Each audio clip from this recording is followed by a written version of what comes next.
Hello, എല്ലാവർക്കും സുഖമല്ലേ?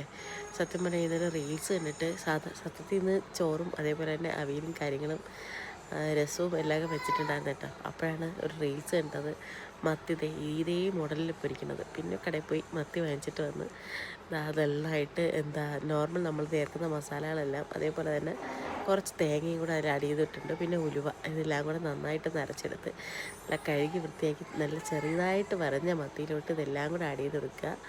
Add ചെയ്ത് കൊടുത്തത് രണ്ട് സൈഡും നന്നായിട്ട് മൊരിച്ചെടുത്ത് പൊരിക്കുക കേട്ടോ. പൊരിച്ച് അത് നമ്മൾ ആ പാലിൽ നിന്ന് മാറ്റി വെച്ചതിന് ശേഷം നമ്മൾ അതിലേക്ക് കുറച്ച് സവാള ഇട്ട് കൊടുക്കുക കേട്ടോ. സവാള ഇട്ട് കൊടുക്കുന്നുണ്ട്. സവാള ഇട്ട് അത് ജസ്റ്റ് ഒന്ന് വഴണ്ട് വരുമ്പോൾ, ജസ്റ്റ് ഒന്ന് വഴണ്ടെന്ന് പറയുമ്പോഴത്തേക്കും ജസ്റ്റ് ഒരു മിനിറ്റ് ജസ്റ്റ് ഒന്ന് റോസ്റ്റ് ചെയ്തിട്ട് അതിലേക്ക് കുറച്ച് കുക്കുംബറും തക്കാളി ഇതെല്ലാം കൂടെ നന്നായിട്ടൊന്ന് വഴറ്റണ്ട. ജസ്റ്റ് അതും ഒരു 3 മിനിറ്റ്സ് ഒന്ന് വഴറ്റിയിട്ട് നമ്മൾ പാത്രത്തിലേക്ക് ആ സൈഡിൽ ഇതേപോലെ വെച്ചെടുക്കുക. എന്നിട്ട് കുറച്ച് നാരങ്ങയും കൂടെ വീട്ടുമ്പോൾ സംഭവം സൂപ്പറായിരുന്നു കേട്ടോ. കപ്പയുടെ ഇവിടെയൊക്കെ കഴിക്കാനായിട്ട് സൂപ്പറായിരുന്നു കേട്ടോ.